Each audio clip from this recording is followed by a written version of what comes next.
தருமபுரி பண்பலை 102.5 நேயர்கள் இனி தருமபுரி கோட்டை அருள்மிகு வரமகாலட்சுமி உடனாகிய ஸ்ரீ பரவாசுதேவ சுவாமி திருக்கோயில் வைகுண்ட ஏகாதசி சொர்க்கவாசல் திறப்பு விழா நேர்முக வர்ணனையை கேட்கலாம்.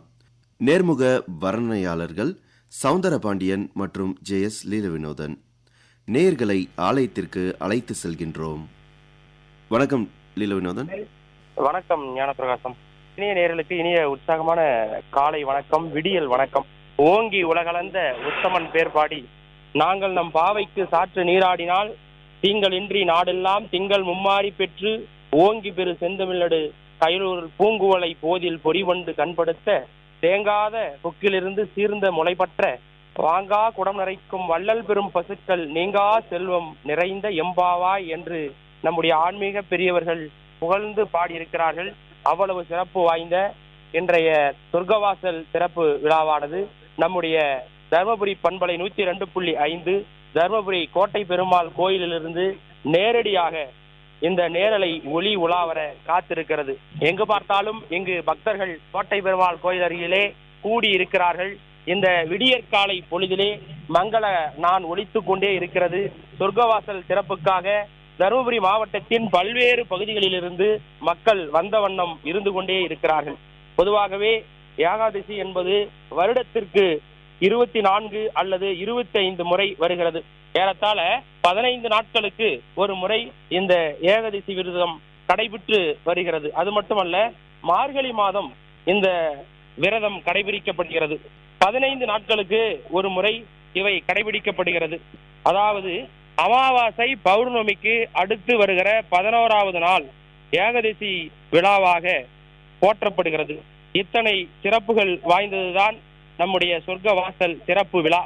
1000 நாக்கு கொண்ட ஆதிசேஷனால் சொல்ல முடியாது ஏகாதசியினுடைய பெருமை என்கின்ற ஒரு பொன்மொழியும் உண்டு.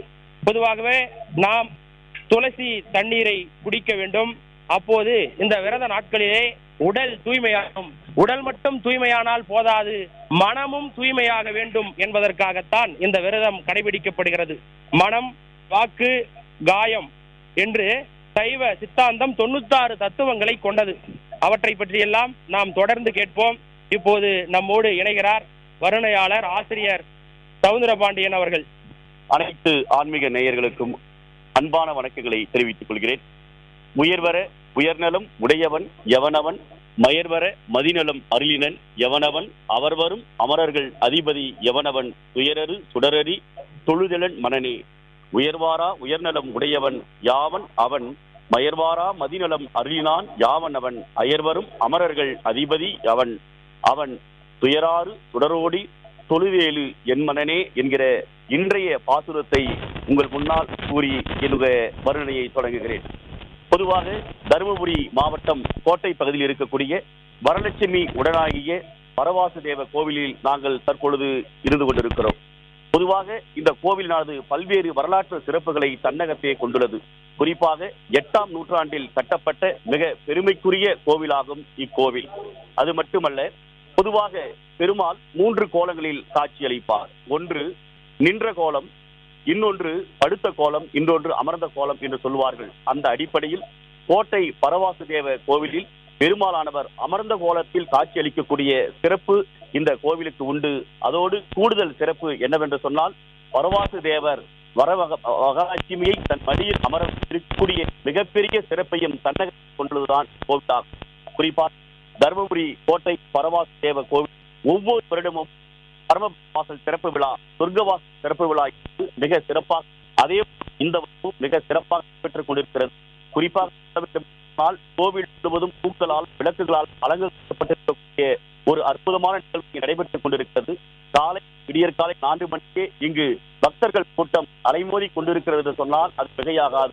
பக்தர்கள் தங்கள் குடும்பம் சகிதம் வந்து இந்த சொர்க்கவாசல் சிறப்பு விழாவில் பங்கேற்க வேண்டும் என்று உரிய பக்தியுடன் வந்திருக்கிறார்கள் என்பதை இந்த நேரத்தில் நாங்கள் தெரிவித்துக் கொள்கிறோம். மேலும் தருமபுரி கோட்டை அருள்மிகு ஸ்ரீ வரமகாலட்சுமி உடனரை திரு பரவாசுதேவ பெருமாள் திருக்கோவில் பட்டாச்சியார் பிரசாத் அவர்கள் தற்பொழுது நம்மோடு இணைகிறார். ஓம் நமோ நாராயணாய. தருமபுரி நகர் கோட்டை கோவில் அருள்மிகு வரமகாலட்சுமி சமேத பரவாசுதேவ சுவாமி திருக்கோவிலில் மார்கழி மாத வைகுண்ட ஏகாதசி சொர்க்கவாசல் திறப்பு விழா நடைபெறுகிறது. இவ்விழாவில் வைகுண்ட ஏகாதசி திருவிழா அன்று பரமபத வாசல் திறப்பு விழா மிகவும் சிறப்பாக நடைபெறுகிறது. வருடங்களில் 12 மாதங்கள் வரக்கூடிய 24 ஏகாதசிகள் இருக்கின்றன. அந்த 24 ஏகாதசியில் மிகவும் முக்கியமானது இந்த மார்கழி மாதம் வரக்கூடிய வைகுண்ட ஏகாதசி. அன்று காலை பெருமாளுக்கு சிறப்பு திருமஞ்சனம் என்று சொல்லக்கூடிய அபிஷேகங்கள் நடைபெறும். அபிஷேகம் திருவாராதனை முடிந்த பின்னர் உற்சவ பெருமாளுக்கு சொர்க்கவாசல் முன் நடைபெறும் சிறப்பு சோடோபசார பூஜைகளும் நடைபெற்ற பின் சொர்க்கவாசல் எனவும் பரமவாசல் திறப்பு விழா நடைபெறும். இவ்விழாவில் திரளான பக்தர்கள் கலந்து கொண்டு சொர்க்கவாசல் வழியாக சுவாமி பரவாசனை தரிசித்தால் வாழ்வில் எல்லா நலமும் உயர்வும் பெறலாம் என்று அன்று பெருமாளை தரிசிக்க வருவார்கள். மிகவும் சிறந்த உன்னதமான இந்த ஏகாதசி திருவிழாவில் அனைத்து பக்தர்களும் கலந்து கொண்டு எம்பெருமானின் பரவாச திருமண பெருமாள் அன்புடன் கேட்டுக்கொள்கிறோம். நமது தருமபுரியில் பரவாசிவ சுவாமி ஆலயத்தில் இருக்கும் பெருமாள் பற்றிய சில குறிப்புகள். இங்கிருக்கும் பரவாசிவ பெருமாள் மகாலட்சுமியை தன் மடிமேல் அமர்த்தி கொண்டு சதுர்புஜங்களில் சங்கு சக்கரம் கருடன் அனுமார் ஆகியோரோடு ஒரே பிம்பத்தில் வரமகாலட்சுமி சமேத பரவாசிவம் என்று 108வது திருப்பதி என்ற பெயர் கொண்டு அருள்பார்த்து வருகிறாள். இச்சிறப்பம்சம் கொண்ட பெருமாள் இந்தியாவில் இதுவரை எங்கேயுமே கிடையாது. பொதுவாக வைணவத்தில் 3 திருக்கோலங்கள் உண்டு. நின்றான், இருந்தான், கிடந்தான் என்று சொல்லக்கூடிய கோலங்கள். இதில் நின்றை கோலம் திருமலை காஞ்சிபுரத்தில் பெருமாள் நின்ற கோலத்தில் சேவை சாதிக்கிறார். அதேபோல் சைன திருக்கோலத்தில் ஸ்ரீரங்க ரங்கநாதராக சைன கோலத்தில் பெருமாள் சேவை சாதிக்கிறார். அதேபோல் அமர்ந்த கோலத்தில் என்று சொல்லப்போனால் தர்மபுரியில் வரமகாலட்சுமி சமேத பரவாசிவ பெருமாள் என்று திருநாமத்தோடு அமர்ந்த கோலத்தில் சேவை சாதிக்கிறது மிகவும் சிறப்பு வாய்ந்தது. இத்தலத்தில் பெருமாளை பிரம்மா பிரதிஷ்டை செய்து பூஜை செய்தாக ஒரு தல வரலாறு உண்டு. அதற்கு பின்னர் 8ஆம் நூற்றாண்டில் சுவாமி வைத்து சன்னதி கட்டப்பட்டதாக ஒரு ஐதீகம் தர்மபுரிக்கு உண்டு. இத்தனை சிறப்பம்சம் கொண்ட பெருமாளாக தர்மபுரியில் பரவாசிவ பெருமாள் அருள்பார்த்தால் அவசியம் பக்தர்கள் தங்கள் குடும்பத்தோடு வந்து பெருமாள் தரிசித்து வைகுண்ட ஏகாதசி பரமபரவாசல் வழியாக பெருமாள் தரிசித்து ஆனந்தம் பெருகுமாறு அன்போடு கேட்டுக்கொள்கிறோம். இப்பரமபாசல் நிகழ்ச்சி சொர்க்கவாசல் நிகழ்ச்சியானது வருகின்ற 23/12/2023 சனிக்கிழமை அதிகாலை 4:30 மணிக்கு திறக்கப்படுகிறது. அதைத் தொடர்ந்து 3 நாட்கள் சொர்க்கவாசல் திறந்தே இருக்கும்.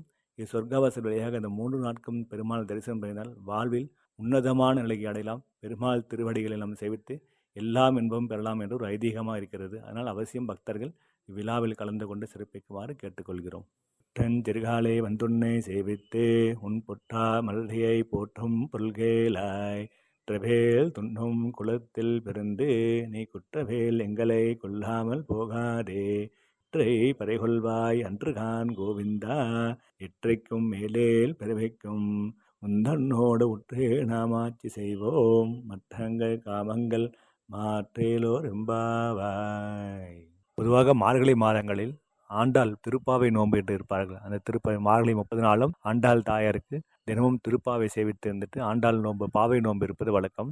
இப்பாவை நோன்பு இருந்து மார்கழி 27ஆம் நாள் கூடாரவள்ளி என்று சொல்லக்கூடிய ஆண்டாள் திருக்கல்யாண உற்சவம் நடைபெறும். கூடாரவள்ளி என்று ஆண்டாளை பெருமாள் மணந்ததாக ஒரு ஐதீகம். திருநாளில் பெருமாளுக்கும் ஆண்டாள் தாயாருக்கும் திருக்கல்யாணம் நடைபெற்று என்று திருவூது விழாவும் வெறு சிறப்பாக நடைபெறும். இம்மார்கழி விழாவில் திரளான பக்தர்கள் கலந்து ஆண்டாள் தாயாரும் பெருமாள் தாயாரும் அருளை பெற்று பரிபூர்ண கிருபா கடாட்சத்தை வேண்டுமாய் கேட்டுக்கொள்கிறோம். மற்றொரு சிறப்பு திருக்கோவில் என்னவென்றால் பெருமாள் சொர்க்கவாசல் வழியாக வந்து அன்று முழுவதும் தரிசனம் கொடுப்பார். அன்று இரவு 12 மணி தரிசனம் கொடுத்துவிட்டு மறுநாள் அதிகாலை துவாதசி பாரணி அப்படின்னு நிகழ்ச்சி நடைபெறும். அந்நிகழ்ச்சியில் துவாதசி பெருமாளுக்கு பாரணம் செய்துவிட்டு சிறப்பு அன்னதானம் நடைபெறும். வைகுண்ட ஏகாதசி முழுவதும் நாள் விரதமிருந்து வரும் பக்தர்களுக்கு அன்று துவாதசி பெருமாள் தரிசனம் தீர்த்த பிரசாதம் கொடுத்தவுடன் அன்று அன்னதானம் சிறப்பெறும். அன்று காலை பெருமாள் துவாதசி திருவீதி விழா பெருமாள் வருவார். அந்நிகழ்ச்சி பக்தர்களும் கலந்து கொண்டு எம்பெருமானின் தரிசனத்தை கண்டுருமாறு கேட்டுக்கொள்கிறோம். பொதுவாக வைகுண்ட ஏகாதசி என்று வைகுண்ட ஏகாதசி ஆரம்பித்து காலை முதல் அன்று இரவு வரை திடமான ஆகாரம் ஏற்றுக்கொள்ளாமல் பெருமாளை வேண்டி உபவாசம் இருந்து மறுநாள் காலை அதிகாலை துவாதசி என்று தீர்த்தமாடிவிட்டு பெருமாள் தரிசனம் செய்த பிறகு பெருமாள் தீர்த்தம் மறந்துவிட்டு பிறகு விரதத்தை பூர்த்தி செய்யும். இது வைகுண்ட ஏகாதசி விரத விதி. இவ்விரத விதியில் கலந்து கொண்டால் எம்பெருமானின் பரிபூர்ண கிருபாகரசத்தை பெறலாம் என்பது சாஸ்திர விதி. ஆகவே பக்தர்கள் தங்களால் இயன்ற அளவு வைகுண்ட ஏகாதசி விரதத்தை பூர்த்தி செய்து பெருமாளின் திருவள்ளி பெருமாள் கேட்டுக்கொள்கிறோம். எத்தனை எத்தனை பெயர்கள் நம்முடைய ஆண்டவனுக்கு! யாதவகுல மாதவனுக்கு அச்சுதன் என்பார், ஆனந்தன் என்பர், கோவிந்தன் என்பர், கேசவன் என்பர், மதுசூதனன் என்பர், மாதவன் என்பர், யாதவன் என்பர், ஸ்ரீதரன் என்பர், பத்மநாபன் என்பர், வாசுதேவன் என்பர், தயாளன் என்பர், தேவாதி தேவன் என்பர், தேவகி நந்தன் என்பர், தேவகாபதி என்பர், கோபாலன் என்பர், ஹரிகணன் என்பர், ரிஷிகேஷன் என்பர், கமலநாதன் என்பர், மன்மோகன் என்பர், முரளிதரன் என்பர், நந்தகோபாலன் என்பர், நாராயணன் என்பர், நவநீத கிருஷ்ணன் என்பர். இப்படி எத்தனை எத்தனை பெயர்கள் நம்முடைய பார்த்த சாரதிக்கு, புருஷோத்தமனுக்கு. நம்முடைய ஆன்மீக பெரியவர்கள் நிறைய பெயர்களை இறைவனுக்கு வைத்த வண்ணம் இருக்கிறார்கள். அது மட்டுமல்ல, இங்கு கோட்டை பெருமாள் கோயிலிலே நீண்ட வரிசையிலே மக்கள் காத்து கொண்டிருக்கிறார்கள், எதிர்பார்த்து கொண்டு இருக்கிறார்கள். அது மட்டுமல்ல, இங்கு மக்களுடைய வண்ண வண்ண பூக்களால் இறைவனை அலங்கரித்துக் கொண்டிருக்கிறார்கள். தொடர்கிறார் சவுந்தரபாண்டியன். மீண்டும் வணக்கம் ஆன்மீக நேயர்களுக்கு. தற்பொழுது தருமபுரி கோட்டை அருள்மிகு வரலட்சுமி உடனாகிய பரவாசு தேவர் கோவிலினுடைய சொர்க்கவாசல் சிறப்பு விழா இன்னும் ஓரிரு மணித்துளிகளில் திறக்க இருக்கக்கூடியது. இந்த நிகழ்வில் ஏராளமான பக்தர்களும் பொதுமக்களும் கலந்து கொண்டிருக்கிறார். குறிப்பாக தருமபுரி மாவட்டத்தைச் சேர்ந்த மக்கள் பிரதிநிதிகள், முக்கிய பிரமுகர்கள், தொழிலதிபர்கள், கல்வி மேதைகள் என்று பலரும் இந்த நிகழ்வில் கலந்து கொண்டு தற்பொழுது சிறப்பு செய்து கொண்டிருக்கிறார். இன்னும் ஓரிரு மணி துளிகளில் அனைவரும் எதிர்பார்த்து கொண்டிருக்கக்கூடிய சொர்க்கவாசல் சிறப்பு விழாவானது தற்பொழுது நடக்க இருக்கிறது. இதனை எதிர்நோக்கி பல்வேறு பக்தர்கள் இங்கே கூடி குழுமி இருக்கின்றனர். குறிப்பாக இந்த சொர்க்கவாசல் சிறப்பு விழாவில் கலந்து கொள்ளக்கூடிய அனைவருக்கும் அவர்களுடைய உள்ளங்களிலும் இல்லங்களிலும் ஆனந்தம் ஏற்படும் என்பது இங்கு நம்பிக்கை. அதேபோல் இங்கு கலந்து கொள்ளக்கூடிய அத்தனை பக்தர்களுடைய உள்ளங்களிலும் இல்லங்களிலும் எப்பொழுதும் ஆனந்தம் நிலவி வருகிறது என்பதும் இங்கே கூடுதல் சிறப்பாகும். அந்த அடிப்படையில் சரியாக இன்னும் ஓரிரு மணித்துளிகளில் பரமபத வாசல் என்று அழைக்கப்படுகிற சொர்க்கவாசல் சிறப்பு விழா இன்றைய இறுதியை தொடங்க இருக்கிறது. அது மட்டுமல்ல, தமிழ்நாட்டில் மட்டுமல்ல, ஆந்திராவிலும், அதாவது ஏழுமலையான் திருக்கோயிலும் வடக்கு வாசல் என்பது எப்போதும் திறக்கப்படாது.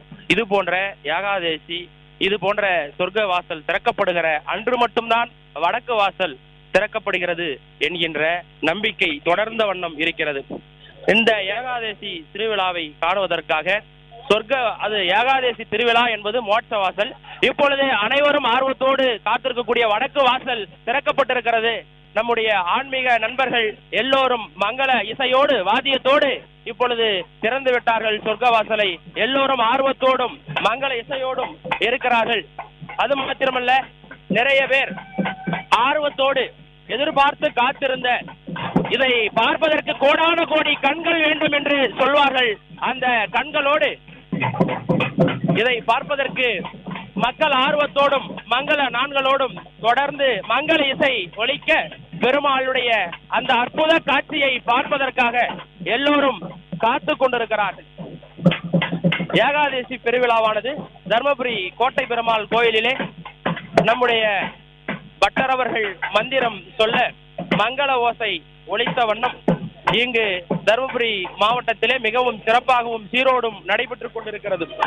பொதுவாகவே நம்முடைய ஏகாதேசி விரதமானது பகல் 10 இரா 10 என்று சொல்லுகிற அளவுக்கு தொடர்ந்து பல பாடல்களை பாடிய வண்ணம் பக்த கோடிகள் எங்கெங்கும் கோவிந்தா கோவிந்தா என்று சொல்லிய வண்ணம் ஆர்வத்தோடும் உற்சாகத்தோடும் உள்ள பெருக்கத்தோடும் உள்ள அன்போடும் தொடர்ந்து இந்த விடியல் பொழுதிலே பணியை மறந்து பணியிலே நின்று கொண்டிருந்தாலும் பகவானை தரிசிப்பதற்காக எங்கெங்கும் எங்கு பார்த்தாலும் மக்கள் வெள்ளமாய் இந்த இடத்திலே குழுமி இருக்கிறார்கள். தருமபுரி மாவட்டத்தின் பல்வேறு பகுதியில் இருந்து வந்த வண்ணம் இருக்கிறார்கள். தொடர்கிறார் சவுந்தரபாண்டியன். மீண்டும் வணக்கம் நண்பர்களே. சொர்க்கவாசல் மிக சிறப்பாக இங்கே திறக்கப்பட்டிருக்கிறது. இன்றைய நிகழ்வில் குழந்தைகள் முதல் பெரியவர்கள் வரை இந்த சொர்க்கவாசல் சிறப்பு விழாவில் கலந்து கொண்டு கடலுடைய அருளை பெற்றுக் கொண்டிருக்கிறார்கள் என்பது சிறப்புக்குரிய செய்தி. பல்லாண்டு பல்லாண்டு பல்லாயிரத்தாண்டு பல கோடி நூறாயிரம் மல்லாண்ட திங்கோல் மணிவண்ணா உன் தேவடி செவ்வை சிவிகாப்பு அடியோமோடு நின்னோடும் 1000 பல்லாண்டு வடிவாய் நின் வள மார்பினில் வாழ்கின்ற மங்கையும் பல்லாண்டு என்கிற பாசுரத்தை இங்கே நினைவு கூறத்தக்க வகையில் இந்த சொர்க்கவாசல் சிறப்பு விழாவானது மிக சிறப்பாக நடைபெற்றுக் கொண்டிருக்கிறது. குறிப்பாக மங்கள இசையுடனும் இங்கே இருக்கக்கூடிய பெரும் சான்றோர் பெருமக்களுடைய கலந்து கொள்ளக்கூடிய இன்றைய நிகழ்வானது அனைவருக்கும் மன நிறைவையும் மன மகிழ்ச்சியும் கொடுத்துக் கொண்டிருக்கிறது. குறிப்பாக இக்கோவில் என்பது மிக பிரசித்தி பெற்ற கோவிலாக தற்பொழுதும் எப்பொழுதும் விளங்கி வரக்கூடிய கோவிலாக இக்கோவில் விளங்கி வருகிறது. காரணம் என்னவென்று சொன்னால் 1200 ஆண்டுகள் பழமையான கோவில் என்பது ஒரு சிறப்பு. அதனை தொடர்ந்து இக்கோவிலில் குறிப்பாக சொர்க்கவாசல் சிறப்பு விழாவில் கலந்து கொள்ளக்கூடிய பக்தர்களுடைய வாழ்வில் வளமும் நலமும் எப்பொழுதும் கூடிக்கொண்டே இருக்கிறது என்பதை பல பக்தர்கள் இங்கே கூறி வருகின்றனர். தற்பொழுது சொர்க்கவாசல் திறப்பு விழாவானது இன்றைய மக்கள் பிரதிநிதிகள் முன்னிலையில் மிக சிறப்பாக நடைபெற்றுக் கொண்டிருப்பதை நாங்கள் தெரிவித்துக் கொள்கிறோம். எங்கு பார்த்தாலும் மக்கள் உள்ளமாய், மக்கள் வெள்ளமாய் சொர்க்கவாசல் திறக்கப்பட்டிருக்கிறது. அனைவரும் கற்பூரம் நாருமோ, கமலப்பூ நாருமோ, திருப்போவல செவ்வாய்தான் திட்டிக்குமோ என்ற ஆண்டாள் உருகியதை போல எல்லாம் உருகிக் கொண்டிருக்கிறார்கள். இப்பொழுது பகவான் வெளியே வந்து கொண்டிருக்கிறார். எல்லோரும் பார்த்து கொண்டு அந்த அளவில்லா கண்கொள்ளா காட்சியை அப்படியே பார்த்து அனைவரும் தன்னுடைய தலைக்கு மேலே இரு கரங்களை வைத்துக் கொண்டு கோவிந்தா கோவிந்தா கோவிந்தா என்று அப்படியே பக்தி பிரவாகத்திலே மூழ்கிக் கொண்டிருக்கிறார்கள். நம்முடைய பெருமாள் இப்போது சொர்க்கவாசலில் இருந்து வெளியே வந்து நம்ம எல்லாம் பார்த்து ஆசீர்வதித்துக் கொண்டிருக்கிறார். நம்முடைய பெருமாள் எங்கு பார்த்தாலும் மக்கள் வெள்ளம். நம்முடைய பெருமாள் அவர்கள் இப்போது வெளியே வந்து அனைவருக்கும் காட்சியை கொடுத்துக் கொண்டிருக்கிறார். தற்பொழுது சொர்க்கவாசல் திறப்பு விழாவை அடுத்து நம்முடைய உற்சவமானது பெருமாளுடைய உற்சவம்.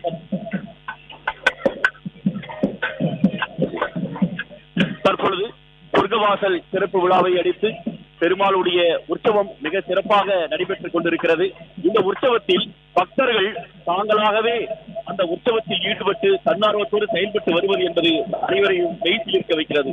குறிப்பாக இக்கோயிலுடைய மிகப்பெரிய சிறப்புகளில் ஒன்று 108 ஆன்மீக தலங்களில் ஒன்றாக இக்கோவில் விளங்கி வருகிறது என்பது இங்கே நாம் நினைவில் கொள்ள வேண்டிய செய்தியாக இருக்கிறது. தற்பொழுது மூலருடைய பூஜையை தொடர்ந்து தற்பொழுது உற்சவம் நடைபெற்றுக் கொண்டிருக்கக்கூடிய இந்த இனிய தருணத்தில் நாம் உங்களோடு பேசிக் கொண்டிருக்கிறோம்.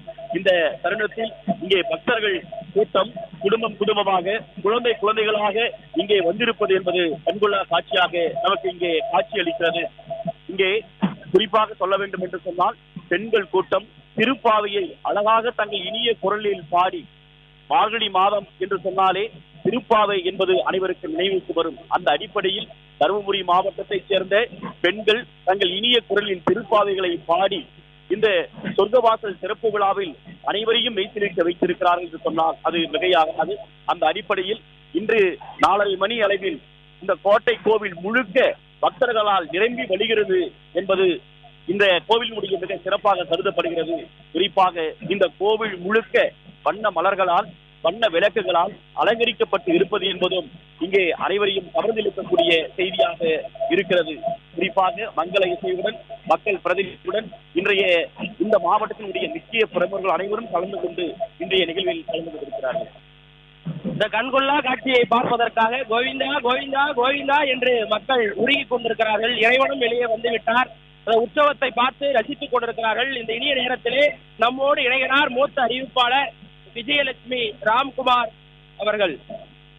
வண்ணனை கோவலனாய் வெண்ணையுண்ட வாயன் என் உள்ளம் கவர்ந்தானை அண்டர்கோன் அணியரங்கன் என் அமுதினை கண்ட கண்கள் மற்றொன்றினை காணாவே என்று திருப்பானாழ்வார் அருளிச் செய்கிறார். பக்தி என்றால் என்ன? சரணாகதி என்றால் என்ன?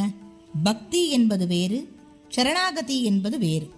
எல்லோரும் இறைவனிடம் பக்தி கொள்ளலாம், பிரார்த்திக்கலாம், வேண்டுதல் கோரலாம். சரணாகதி என்பதோ அவன் தாளை தவிர வேறு ஏதும் இல்லை எனும் நிலை. அனைத்தும் அந்த பரந்தாமனை. ஏது இடர் வந்தாலும் நீயே துணை என திருவடிகளை இறுகப் பற்றிக் கொள்வது. வைகுண்டம் செல்ல யார்தான் விரும்ப மாட்டார்கள்? ஆனால் ஆடி ஆடி அகம் கரைந்து இசை பாடி பாடி கண்ணீர் மல்கி பகவானை மனமுருகி பிரார்த்திக்கும் அனைவரும் வைகுண்டம் செல்வார்கள். கண்களின் பயன் பெருமாளை கண்ணார காணும்போது பெறுகிறோம், அனுபவிக்கிறோம். இல்லங்களில் நடக்கும் விழாக்களிலே அலங்காரம் இருக்கும். வையத்தை காத்து ரட்சிக்கும் பெருமாளுக்கு திருவிழா என்றால் எப்படி இருக்கும்? ஆம், அவனது திருவிழாவிற்கு அழகு சேர்க்க மலர்களும் என்ன புண்ணியம் செய்தனவோ என்று கேட்க தோன்றுகிறது. மலர் அலங்காரங்கள் கண்களுக்கு விருந்தாகிறது. கண்ணனின் லீலைகள் அளவில்லாதவை, வார்த்தைகளால் விவரிக்க முடியாதவை. அவனை உள்வாங்கி அனுபவிப்பவர்கள் மட்டுமே உணர முடியும். சிந்தைக்கு இனியானை, கிளருளி மாயனை, உலகமுண்ட பெருவாயனை, பரமபதநாதனை, ஆராவமுதனை, மாலவனை, குணக்குன்றான கோவிந்தனை, மனம் மெய் மொழியால் வணங்கினால் அந்த அருளாளன் நம்மை ஆட்படுத்திக் கொள்வான். பிறவி பெருந்துயர் களைவான், அல்லல்களை போக்குவான், நீங்காத பேரின்பம் அளிப்பான். முடியாது, அனைவருக்கும் அரியவன், தேனைப் போல இனிப்பானவன், திருமகள் நித்திய வாசம் செய்யும் அதி அற்புதன். குலசேகராழ்வார் சொன்னது போல அவனின் அழகு நாளுக்கு நாள் கூடிக்கொண்டே போகிறது. ஆம், அலங்கார பிரியனல்லவா? சோழ நாட்டு தலைவாழை இலை பரப்பி விதவிதமான 4000 அமுதை ஆறாவமுதன் அள்ளிப் பருகும் இனிய விழா இந்த வைகுந்த ஏகாதசி திருவிழா. ரங்கநாதனின் திருநாமத்தை ஒரு தரம் சொன்னாலே சகல துக்கங்களினின்றும் விடுபட்டு நன்மை அடையலாம். லட்சுமி தேவியின் அருளும் இணைந்தே நமக்கு கிட்டும். பெருமாளை சேவித்தோர்க்கு நரக பயமில்லை. மாறி மாறி பல பிறப்பும் பிறந்து துன்பமடையும் தன்மையும் வராது. பாபங்கள் அனைத்தும் நசித்து புண்ணியம் சித்திக்கும், நன்மைகள் தேடி வந்து சேரும். இந்த வைகுந்த ஏகாதசி நன்னாளில் அரங்கனை கண்குளிர தரிசிக்கும் பேறு பெற்றோரும், செவிகளால் காதுக்கோர் அமுதமாய் நிறைத்தோரும், மனக்கண்ணில் உணர்ந்தோரும், ஆண்டாளின் திருப்பாவை வாக்கிற்கேற்ப நீங்காத செல்வம் நிறைந்தேலோர் எம்பாவாய் என்பதற்கேற்ப எல்லோரும் எல்லாமும் பெற்று இன்புற வேண்டும் என்று அவன் தாழ் வணங்கி வேண்டி நிற்போம். மாதங்களிலே மேன்மை மிக்கது மார்கழி மாதம். வேதமனைத்திற்கும் வித்தாய் விளங்கும் திருப்பாவையை கொண்டாடும் மார்கழி மாதம். ஆழ்வார்களிலே ஒரே ஒரு பெண் பிள்ளையாய் திரு அவதாரம் செய்த ஆண்டாள் அரங்கனை அமலன் ஆதிபிரானை கொண்டாடிய மார்கழி மாதம். திருப்பாவை 30 பாடல்கள், 30ம் அற்புதம். பாடினால் அடையலாம் அவன் பொற்பதம். மாலவனை மாயவனை மாதவனை புகழ்வதும் வியப்பதும் ஆண்டாளுக்கே கிடைத்த பெருமை. தமிழை மட்டுமா ஆண்டாள், அரங்கனையும் ஆண்டாள். இந்த சிற்றஞ்சிறுகாலையில் நாம் பெருமாளை தரிசித்துக் கொண்டிருக்கும் பாக்கியம் பெற்றிருக்கின்றோம். வைணவ இலக்கியங்களை வளர்த்தவர்கள் ஆழ்வார்கள். இவர்கள் 12 பேர். 4000 திவ்ய பிரபந்தம் என்னும் தொகுப்பை தந்தவர்கள். இறைவனின் குணங்களில் ஆழ்ந்து ஈடுபடுபவர்கள் என்பதால் இவர்கள் ஆழ்வார்கள் என்று அழைக்கப்படுகிறார்கள். கிபி 6ஆம் நூற்றாண்டின் தொடக்கத்தில் வைணவம் புத்துயிர் பெற தொடங்கியது. திருமாலின் அழகிலும் குணத்திலும் ஆழ்ந்து நெஞ்சுருக ஆழ்வார்கள் பாடிய 4000 பாடல்கள் பாசுரங்களின் தொகுப்பு 11ஆம் நூற்றாண்டில் நாதமுனி என்பவரால் தொகுக்கப்பட்டது. 12 ஆழ்வார்களின் நூல்களே வைணவ பக்தி இலக்கியங்களாகும். எக்காலத்திலும் சிறந்து விளங்குவதாக இந்த 4000 திவ்ய பிரபந்தம் உள்ளது. முதலாழ்வார் மூவர் 6ஆம் நூற்றாண்டைச் சேர்ந்தவர்கள். திருப்பாணாழ்வார், திருமிழிசை ஆழ்வார், தொண்டரடிப்பொடி ஆழ்வார் ஆகியோர் 7ஆம் நூற்றாண்டைச் சேர்ந்தவர்கள். குலசேகர ஆழ்வார், பெரியாழ்வார், ஆண்டாள், திருமங்கை ஆழ்வார் ஆகியோர் 8ஆம் நூற்றாண்டைச் சேர்ந்தவர்கள். நம்மாழ்வார், மதுரகவி ஆழ்வார் ஆகியோர் 9ஆம் நூற்றாண்டைச் சேர்ந்தவர்கள். விஷ்ணுவின் 10 அவதாரங்களையும் முதலில் பாடியவர் பொய்கை ஆழ்வார். வையம் தகழியா வார்க்கடலே நெய்யாக, வெய்யக் கதிரோன் விளக்காக, செய்ய சுடர் ஆழியான் அடிக்கே சூட்டினேன், சொல்மாலை இடராடி நீங்குகவே என்கிறார் பொய்யாழ்வார் தமது பாசுரத்தில். முரன் என்ற அசுரன் மகாவிஷ்ணுவை கொல்ல துணிந்த போது அவருடைய திவ்ய சரீரத்திலிருந்து ஒரு சக்தி பெண் வடிவில் வெளிவந்து அசுரனை எரித்து சாம்பலாக்கியது. மகாவிஷ்ணு அந்த சக்திக்கு ஏகாதசி என்று பெயரிட்டு, உன்னை விரதமிருந்து போற்றுவோருக்கு நான் சகல நன்மைகளையும் தருவேன் என வரமளித்து தன்னுள் மீண்டும் அந்த சக்தியை ஏற்றுக்கொண்டார். ஏகாதசி என்ற சக்தி விழிப்புடன் இருந்து நாராயணனின் அருளும் வரமும் பெற்ற ஏகாதசி நாளில் நாமும் கண் விழித்து விரதம் கடைபிடித்தால் மாலவனின் அருளை பரிபூரணமாக கிடைக்கப் பெறுவோம். நீங்கா புகழுடன் வாழலாம் என்பது ஐதீகம்.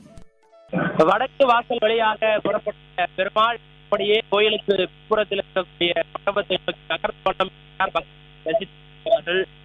அது மட்டுமல்ல, பொதுவாக நாம் திருமங்கை ஆழ்வாரை பற்றி நிச்சயமாக தெரிந்து கொள்ள வேண்டும். கலியற்ற இயற்பெயர் அவர் 1130 பாசுரங்களை பாடியிருக்கிறார். ஒரு சமயம் அந்த பாசுரங்களை அவர் பாடி அப்படி இறைவனை உள்ளம் நெஞ்சமுறுத்தி அப்படி இறைவனை பிரார்த்தனை கொண்டிருக்கிற போது எம்பெருமான் நேராக தோன்றுகிறார். உனக்கு என்ன வர வேண்டும் என்று கேட்ட போது அவர் எனக்கு பொன் வேண்டும், பொருள் வேண்டும், ஆசை வேண்டும், ஆயுள் வேண்டும் என்று நம்முடைய திருமங்கை ஆழ்வார்க்கும் கேட்கவில்லை. அதற்கு பதிலாக எம்பெருமானே, எனக்கு நம்மாழ்வாருடைய 1000 பாசுரங்களை நீங்கள் கேட்க வேண்டும் என்று சொல்கிறார் திருமங்கை ஆழ்வார். தப்பாக எதையும் வேண்டாமல் தன்னுடைய பாடல்களை பாசுரங்களை கேள் இறைவா என்று சொல்லாமல் நம்மாழ்வாருடைய பாசுரங்களை கேட்க வேண்டும் என்று சொல்கிறார். சரி, பாடல் தயாராக இருந்தால் கேட்பதற்கு நான் தயாராக இருக்கிறேன் என்று சொல்கிறார் நம்முடைய எம்பெருமான். அப்பொழுது உருவாக்கப்பட்டதுதான் அந்த மார்கழி ஏகாதசி விழாவிலே இருந்து 10 நாட்களுக்கு 10 பாடல்களாக, அதாவது 100 பாடல்களாக 1000 பாடல்கள் பாடப்படுகிறது. இது ராப்பத்து என்று அழைக்கப்படுகிறது. ஆன்மீக நேயர்களே, மீண்டும் ஒரு முறை வணக்கத்தை நான் தெரிவித்துக் கொள்கிறேன்.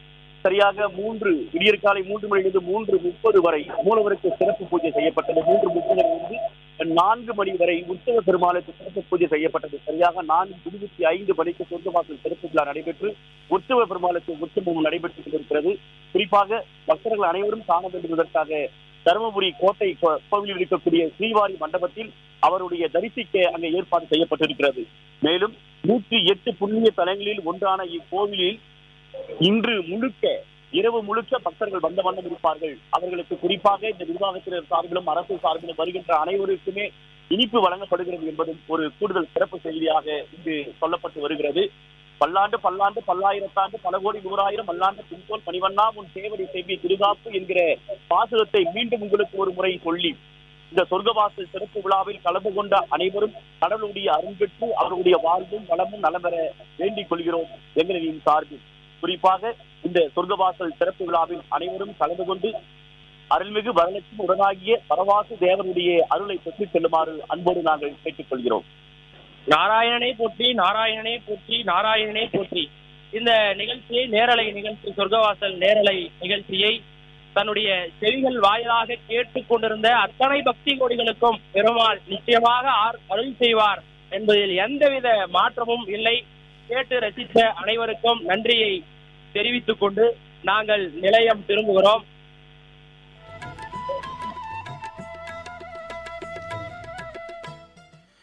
தருமபுரி பண்பலை 102.5 நேயர்கள் தருமபுரி கோட்டை அருள்மிகு வரமகாலட்சுமி உடனாகிய ஸ்ரீ பரவாசுதேவ சுவாமி திருக்கோயில் வைகுண்ட ஏகாதசி சொர்க்கவாசல் திறப்பு விழா நேர்முக வர்ணனையை கேட்டீர்கள். நேர்முக வர்ணனையாளர்கள் சவுந்தரபாண்டியன் மற்றும் JS லீலவினோதன். நிகழ்ச்சி அமைப்பு S கோபாலகிருஷ்ணன் அவர்கள்.